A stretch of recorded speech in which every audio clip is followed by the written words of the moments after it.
element eno phytates tugiraba nti bwe mu bisolo bwe tuyita ruminants ebirina embuto eziwerako nga ente, endiga, embuzi zihandolinga to fight it easily oba to reduce it olwokuba nti zirina embuto nnya. Naye ebisolo nga omuntu alina olubuto olumu tulaba nti tasobola kuhandolinga excessive phytates ezisukka mu 400 milligrams bulungi. However, to break them down, to break these phytates okuva mu mubiri down oba okuva mu grains zino particularly zenjogeddeko, there is a process gye tulina okuyitamu, and that process is through low, slow, consistent heat for several hours.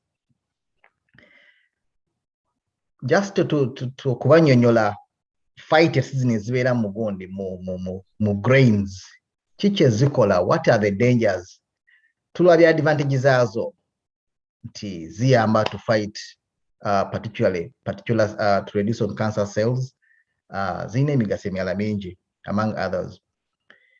But the danger with the body is nti bwe zikuyitirirako, they reduce certain minerals, they reduce calcium, they reduce our vitamin D, they reduce our zinc, they reduce phosphorus in the body, they reduce other minerals zetuba tujje ewalala. For example, oyinza okuba nga ofunye ogenze mu kasana, for example, n'ofuna kyetuyinde vitamin D, but with the excess phytates mugwe mundayo wesanga nti akasana kano oba vitamin D is reduced. Obeera nga bono gambe Kampala nti abantu abalina amita batya abalina data nti atajjako simu ye data afuumuuka. So same scenario happens with phytates ezibanga nyingi mu munda zaffe nti zikola ki, reducing these vital elements in our body.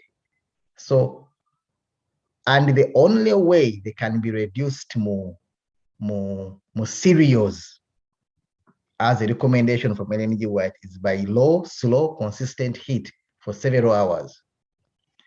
What does the word several mean? Grain used for porridge or mash should have several hours cooking. Tukisanga mu Council on Diet and Foods, page 314. But particularly, this was the advice. What does the word several mean?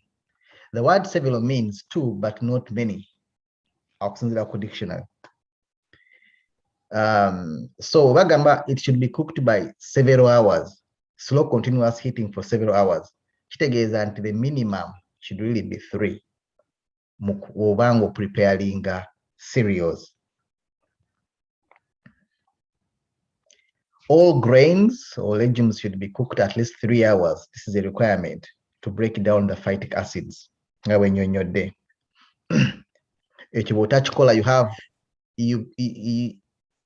you encourage okubanti the brand as you know phytates ezibazizemu reducing absorption of copper, zinc, calcium, iron, magnesium, and other enzymes for digesting proteins and starches. So okwewala obuzibu obwo in particular, tulina okufumba cereals zaffe for more than 3 hours. For example, obanga ogenda kufumba brown rice, we recommend nti osobola okukozesa slow cooker. You can cook with the slow cooker, you can time it nogifumba slow continuously for at least 3 hours. There you're okay. Bw'oba ogenda kufumba ebintu ebyalanga Oats ebachi, we recommend that you can use the oven, you can toast them, nose toasting them oven overnight, as well as toasting at the highest heat, between 170 to 200 degrees. For 2 hours, then you reduce to the lowest setting. Is that way, that slow continuous heating for over some time, ye jamu elements phytates in your deco. There are other various ways you can do it. for example, sorghum, obuji, one millet, obusera bonna bonna.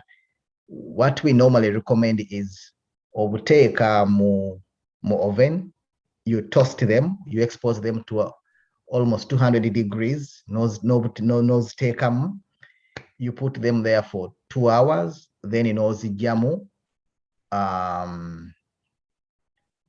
no reducing at the lowest setting over 3-4 degrees for some time, 4 hours, then you can keep them aside. You just cook them for 10 minutes, they'll be okay. The phytates have gone.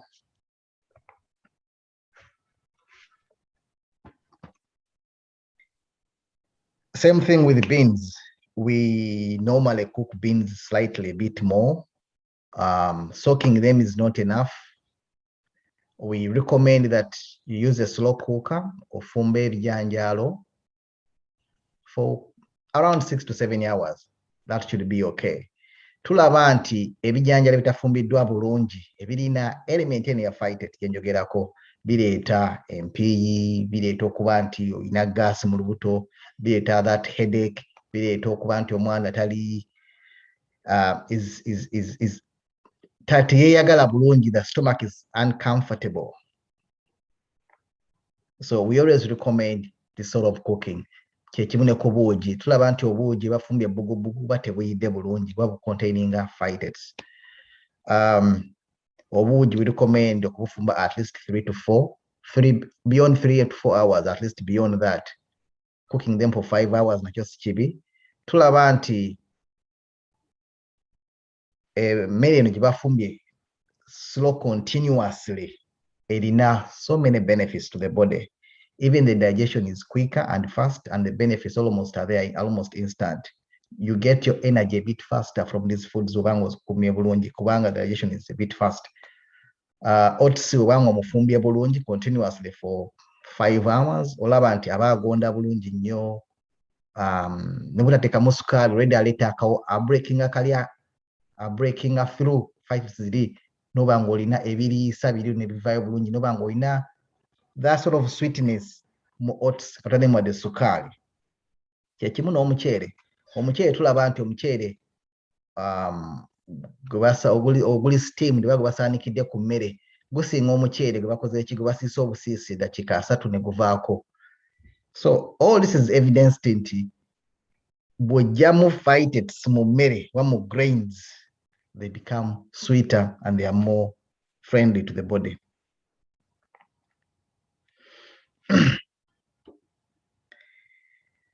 Obudde buweddeyo, but to give you a quick reference ku cases that tubadde nazo regarding this particular incident nti tugambye nti abantu abalya cereals ne batazifumba bulungi, they have a problem okuba nti balina excessive phytates mu mubiri.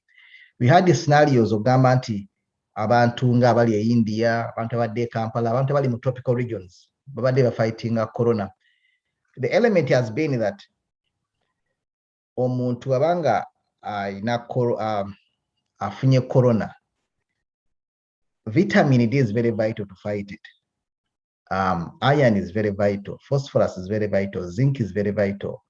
Naye tulaba nti abantu bano abali mu regions ez'omusana ate corona abayisiza bubi nnyo nabo. But I was reading a journal ne bagamba partly cereals are to blame, kubanga omuntu agenda mukasana bulungi nnyo